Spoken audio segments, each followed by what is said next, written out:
So yun mga panalo, magandang tanghali sa inyo lahat. So for today's vlog, magkakabit tayo ng pitch bike clutch spring, ano. So mapapansin nyo to, stock pa, so ayan, tatlo kasi yung stock natin. So ikakabit natin to ngayon mga boss. Check natin. So ang ganda ng kulay mga boss, kakulay ng keso. Subukan natin yung clutch spring. Grabe tigas mga boss. So dahil naka-luxury crankcase tayo, hindi na natin kailangan tanggalin yung crankcase. So pag stock ang inyong crankcase, kailangan nyo pantanggalin lahat ng tornilyo yan. Saka yung tambucho. Dahil dito, naka-luxury tayo, kaya ito lang patanggalin natin. Less trabaho ng marami. So let's go. So dahil ang tornilyo dito ay palit na. So flower. So T25 yung size. Let's go, buksan na natin. Natin pahabaan ko. Lambot mga bossing. Bilang tanggalin. Luwag na. Maya. Lambot mga dodong.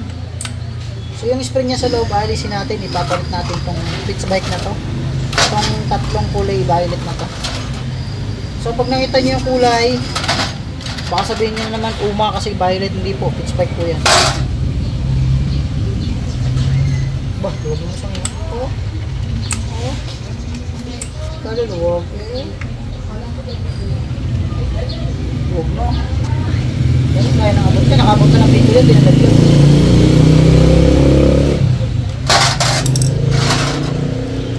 Kasi natin mga boss. Patay kuha ka ng tissue sa alcohol. Sakto linisin natin sa laman. So mga boss, kailangan alisin nyo lahat yung pamilya na yan. Pag naka-luxury kayo. So kung stock naman kayo, ito yung tatanggalin. Tissue. Tissue. Kahit yung basahan na malinis malambot, pwede rin.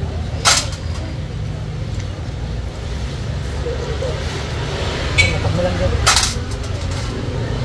So yun mga boss, at ilang tornilyo na lang at matatanggal na natin yung cover natin.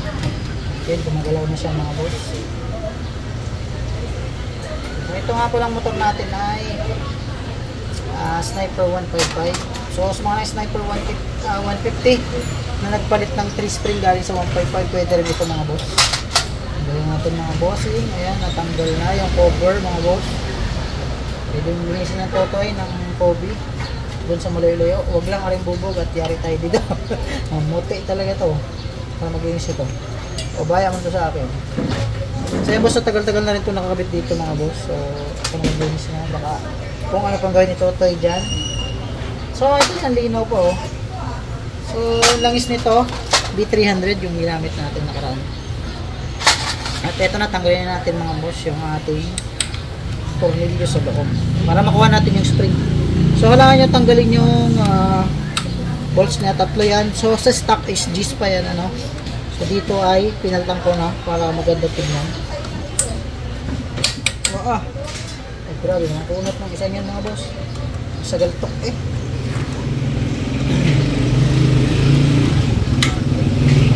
Yung stock nga pala medyo malambot. So pag nagpalit na kayo, titigas ng konti yan. Maganda akong bolts dito.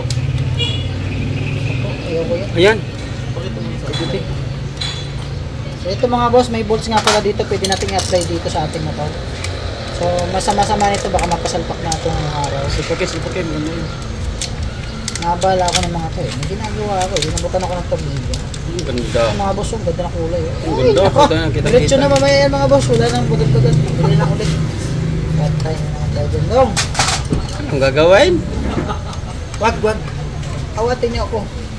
Hindi naman nakakatulin yung mga boss sa iba't ikabit pa natin. Hindi. Maganda yung boss, matigas siya, tapos magaan. Tapos nahulog yung yung washer. Wala, ulit na naman. Buhin yun, no? Pag nahulog yung washer. Pala siguro. Pag nahulog yung washer. Ay, yun ang sinasabi ko. Hindi pa nga tayo din. Ayay. So nahulog yung washer. Loob? Oo, sa loob. Ito, sa loob lang. So bakit may washer? Anting natin yun. So check natin stock. Medyo malambot mga boss. At check natin yung aftermarket. Kuya, paso yung caliper nasa may likod mo. Yan, digital natin dyan. Yan. Ito na ang dilaw to to, caliper. So mga boss, susukatin natin. Yan. So gamit tayo ng digital caliper. Pan natin mga boss. Yan, naka-mm siya. Sukat natin yung, papalit natin mga boss. So, maiging sinusukat natin para at least alam natin. 32.0. So 32mm mga bossing. Yung pitch bike. Check naman natin itong stock. 30.7 mga boss. Yan. Yung kanyang stock. So halos taas siya ng point. Check natin. Mga point yan. Yan. Check natin.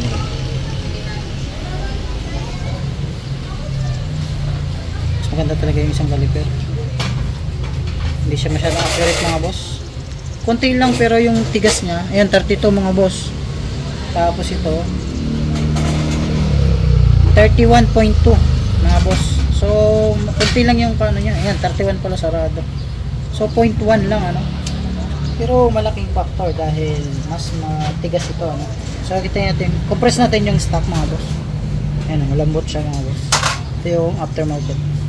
So sana matagal siya mag-compress para magamit natin ng matagalan. So ito na yung mga stock mga boss, tinanggal na natin. At ikabit natin yung pitch bike natin.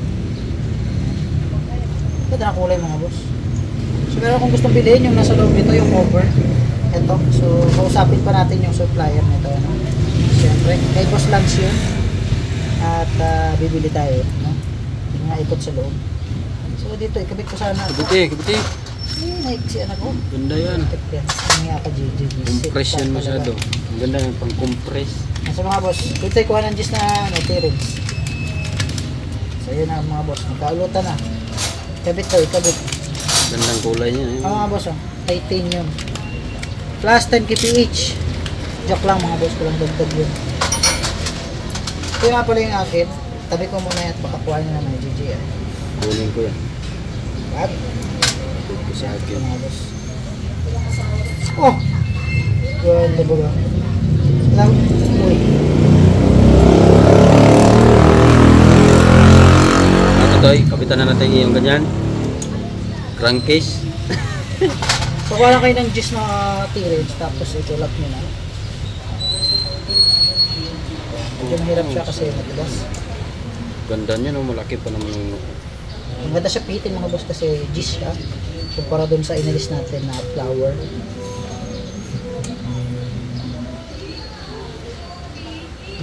Kumalab agad mga boss, saka maganda siyang itulak. Ito na dumi yung tutoy. Ito tayo pang yung plastic. Yung pinagtanggalan ng lining kanina. So mamaya tayo mga boss, awat muna. Nandun daw, basurahan. Basurahan? Kalat ako. Diyan, basurahan yun. Diyan. So yan mga boss. So para yung mga balls hindi magasgasan, gamit tayo plastic. Sayang kasi. Yan mga boss.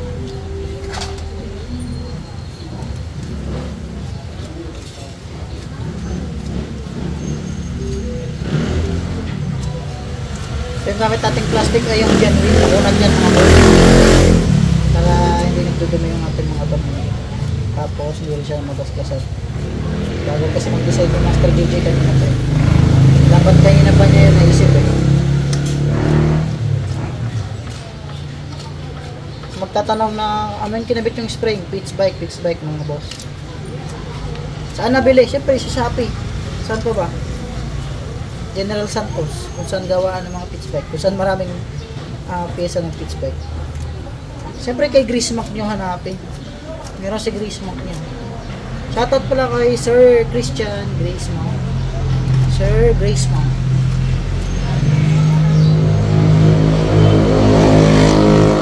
So yung mga boss, mahigpit na yan. Mabante na.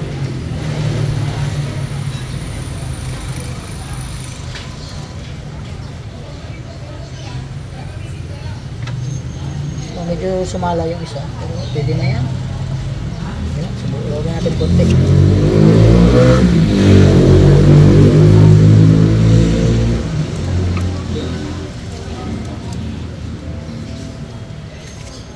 Numbers na yan ba?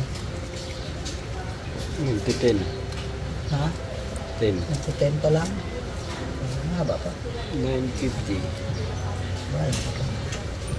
Medyo yung isang washer natin nagpapasaway mga boss.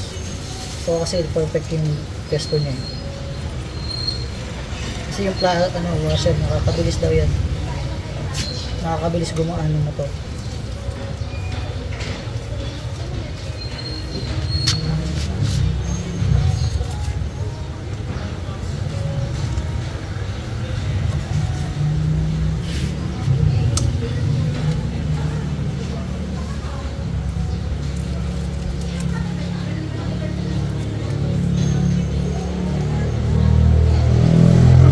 Masala talaga mga boss.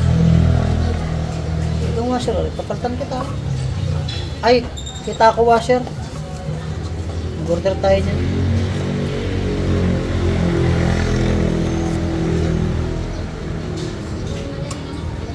Gas-gas ka dyan, boy.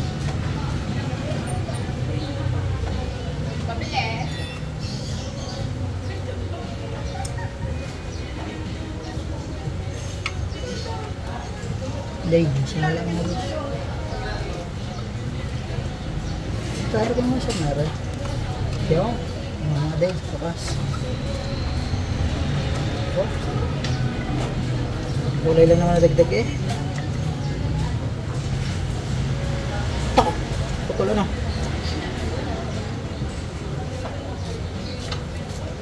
Final type. So mga boss, kung gusto nyo pantay-pantay yung fit nyo dito, gamit kayo ng torque wrench na. Check natin yung patch kung tumigas pa siya. Wala naman eh, parang stock pa din. Luloko yata tayo nito eh.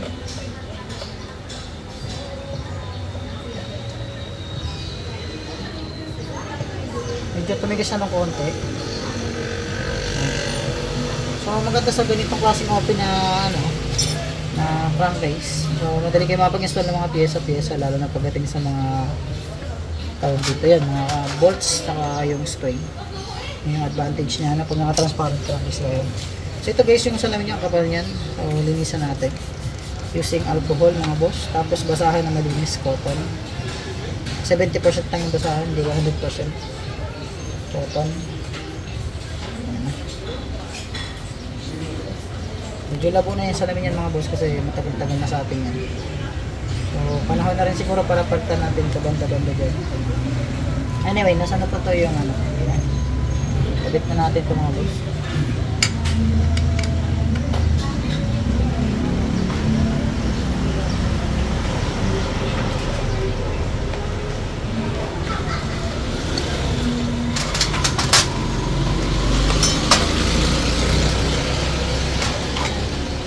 Nasa natin yung o-ring mga bossing.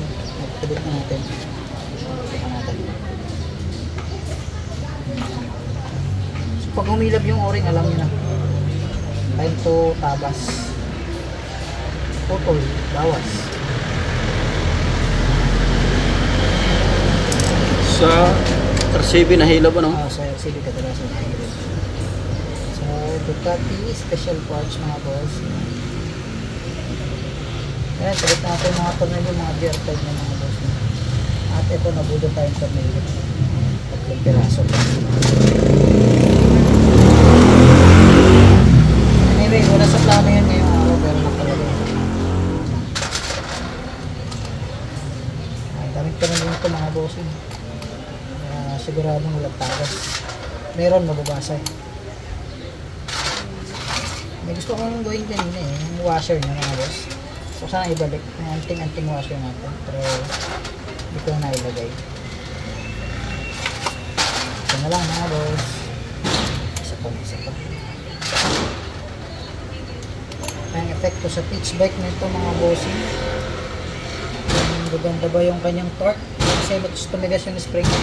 So expected natin dapat maging torque siya mga bossing.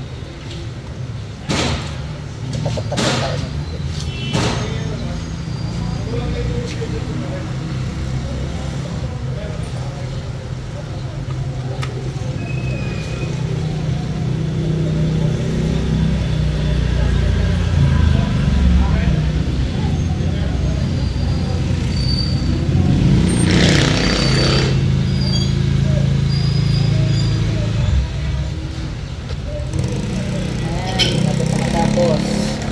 Pamilya mga boss sa loob.